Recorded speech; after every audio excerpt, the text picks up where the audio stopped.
A true story of courage, loneliness, and a brotherhood that changed everything. The June night in Black Ridge County felt colder than it should have. Not the cold of winter, not the kind that bites at your nose and turns your breath to smoke. This was a different cold entirely. The kind that settles into the bones of broken places. The kind that lives in parking lots at midnight, in the flicker of dying neon signs, in the wide stretch of empty asphalt where no one is watching and no one is supposed to care. A truck stop. One of those forgotten places balanced on the edge of a highway where the world barely slows down. The sign buzzed overhead, half the letters dead, the others barely clinging to light. Oil stains marked the concrete like old scars that never healed. The air carried the smell of gasoline, dust, and distant rain. A single pickup sat at the far end of the lot. Somewhere nearby, a motorcycle engine had gone quiet, cooling slowly in the dark. To anyone passing on the highway, it would have looked like nothing at all. Just a woman checking her phone near the back wall of a building, catching a thin edge of light on her face. Just a summer dress brushing her knees. Just hair shifting in a restless wind. But Caroline Rowan was not just anything. She was a woman who had built her life out of love and iron. Married to Maddox Steele Rowan, a man whose name carried real weight across 3 counties. A man whose laughter shook rooms, whose voice could end arguments before they started, whose loyalty was the kind people told stories about around late fires. But tonight, on this particular stretch of forgotten asphalt, Caroline was alone. And being alone, in certain places at certain hours, is dangerous in ways that cannot be explained until it is already too late. Footsteps broke the silence. He was tall, broad across the shoulders. He moved slowly, deliberately, the kind of movement that belongs to a man who has already decided what he is going to do. The broken neon caught his face in flashes. There 1 second, gone the next. The smell of alcohol arrived before he did. His smile was not a smile. It was something wearing the shape of one. The air changed instantly. What had been quiet became dangerous. Caroline stepped back. His hand shot forward. There was no dramatic pause, no warning, just impact. Her body striking cold concrete, breath torn violently from her lungs. And then a hand around her throat, and the world narrowed down to pressure and panic and the buzzing of a dying neon sign overhead that sounded in that moment like distant static from another universe. Her hands clawed at his wrist, her pulse hammered in her ears, her vision blurred at the edges. And in that terrible shrinking of the world, a single thought arrived with crushing clarity. There is no one here. No one is watching. No one is coming. Then, the darkness gave something back. No one knew he was there. He had been tucked behind a row of dumpsters, sitting in the way that people sit when they have learned that making yourself small keeps you safer. Torn hoodie, worn-out shoes held together more by habit than anything structural. Eyes that had long since adjusted to darkness because darkness, for him, was simply where he lived. Ryan, 17 years old, orphaned at 12. He had grown up in the city's forgotten corners, group homes that smelled of mildew and broken promises, stairwells that were warmer than the streets, occasionally the streets themselves. The world had taught him one lesson above all others, and it had taught it thoroughly and repeatedly. Stay invisible. Stay quiet. Don't make someone else's problem your own, because no one will ever make your problems their own. He had watched Caroline arrive, noticed she was alone, had thought, not your business, keep your head down. Then he watched the man come out of the shadows. Then he watched what happened. And somewhere inside him, inside a heart that the world had tried very hard to harden completely, something moved. Something that should have been dead by now, but inexplicably, stubbornly, was not. a sense of justice so pure it didn't stop to ask questions. He didn't think. He didn't calculate. He didn't weigh the odds of a half-starved 17-year-old against a grown man fueled by alcohol and bad intentions. He simply moved. Out from behind the dumpsters, fast, reckless, driven by the kind of desperation that belongs only to people who have nothing left to lose, and somehow find that terrifying freedom clarifying rather than paralyzing. He launched himself at the attacker with everything he had. The sound of the collision echoed sharply across the empty lot. Then the sound of fists. Then scrambling. Then the raw, ugly music of a fight that has no rules and no audience. Ryan was quick. He had learned to be. Years of surviving had given him something that couldn't be taught in any gym, an instinct for endurance, for finding angles, for staying in motion when your body is screaming at you to stop. He fought not with power, but with persistence, not with skill, but with the ferocity of someone who understands at a cellular level what losing actually costs. The attacker faltered. The grip broke. Caroline collapsed forward, gasping, dragging air back into her burning lungs as the night spun slowly around her. Gravel bit into her palms. Her throat throbbed with a deep, pulsing pain. Tears blurred her vision. And when she looked up, a boy was standing over the fallen man, chest heaving, eyes fierce beneath messy hair, clothes ragged, hands still fisted. He looked young, heartbreakingly young to be carrying something that heavy in his expression. For one breathless second, their eyes met. Then he turned and walked back into the darkness as quietly as he had come out of it. No bow, no pause for gratitude, no waiting to be seen. Gone. Seconds later, the deep roar of an engine split the silence. Maddox Rowan rounded the corner, boots heavy on pavement, leather jacket catching the last light, eyes moving across the scene with the practiced calm of a man who has learned to read situations fast. His wife on the ground, a man beginning to stir on the concrete, and in the distance, a shadow, small, thin, already dissolving into the dark beyond the parking lot lights. Something shifted in Maddox's chest.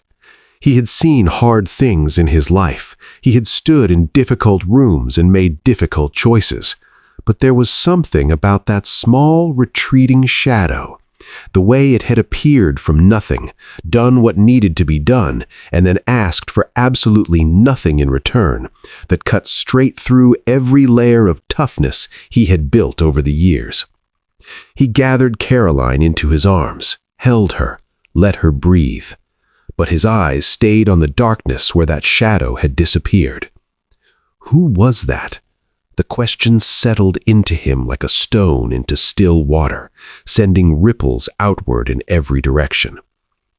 Word moved the way word always moves in tight-knit communities, fast and with heat. By morning, the story had traveled beyond Black Ridge County. No name for the boy, no face, no details, just the bare skeleton of what had happened. A kid saved a woman, put himself in danger to do it, and disappeared without asking for a single thing. To most people, it would have been a footnote, a small-town story, briefly interesting, soon forgotten. But Maddox's Brotherhood was not most people. These were men and women who had lived on the margins of the respectable world long enough to know that the margins were where the real stories happened. Every single one of them had a chapter in their past that looked something like loneliness. Every one of them knew what it meant to be the person in the parking lot with no one coming. And every one of them felt, in the marrow of their bones, what it meant that a nameless, homeless teenager had done what so many capable adults never do. He had chosen someone else over himself, without hesitation, without reward, without even staying long enough to be thanked. They didn't wait until the next day. Evening came, the horizon trembled, and then the sound began. First one engine, then 10, then 50, then a sound so large it stopped being individual sounds and became something else entirely, a rumble that you felt in your sternum before you heard it with your ears. 500 motorcycles poured into the streets of Black Ridge County as dusk settled over the rooftops. Headlights cut through the fading light like a river of fire moving in one direction with one purpose. Chrome gleamed, leather caught the last of the evening sun. The engines thundered in a deep resonant unison that shook windows in their frames and turned heads on every corner. This was not chaos. This was not aggression. This was a declaration. We know what you did. We know who you are. And we are coming to find you. They came for the boy. They found him near the abandoned warehouse district on the east side of town. Ryan was sitting alone on a stack of broken crates, shoulders tight, eyes fixed on some middle distance that wasn't really anything, just the habit of staring at nothing that you develop when there's never been much worth looking at. He might have been thinking about where he would sleep that night. He might have been thinking about food. He might, in that particular way of the deeply exhausted, not have been thinking at all, simply existing, the way he had learned to exist, quiet and invisible, and waiting for the world to pass him by the way it always had. Then the engines shut off. The silence that followed was enormous, the kind of silence that has weight, that presses against your ears, that makes you suddenly acutely aware of your own heartbeat. Ryan looked up. 500 people stood in the gathering dark, row after row, leather and chrome and faces that were weathered and serious and something else, something he did not immediately recognize because he had so little experience with it. Warmth, directed entirely at him. No one spoke. No one moved. They simply stood, a wall of humanity, an unspoken testament, 500 people telling one boy with their presence alone, we see you, we know what you did, and we are here. Rand stared at them like a man trying to read a language he had never been taught. His whole body was tense, the deep animal tension of someone who has learned that being noticed usually precedes being hurt. Maddox stepped forward from the crowd, alone, moving slowly, deliberately, not the deliberateness of threat, but the deliberateness of care, of a man who understood that this moment, handled wrong, could shatter something fragile. He stopped in front of Rand, looked down at this boy, torn hoodie, hollow cheeks, eyes that were simultaneously ancient and terrifyingly young. And then Maddox did something that powerful men rarely do. He lowered himself to one knee. "You're the one," he said quietly, so quietly that only Ryan could hear. "You saved my wife, and then you walked away without asking for a single thing." Ryan said nothing. What was there to say? He had never been taught the vocabulary for moments like this. His entire education had been in survival, in invisibility, in the art of taking up as little space as possible. "How long have you been alone?" Maddox asked. Rand's eyes, which had not cried in years, which had learned to stay dry the way you learn to stay dry by simply running out of water, trembled at the edges.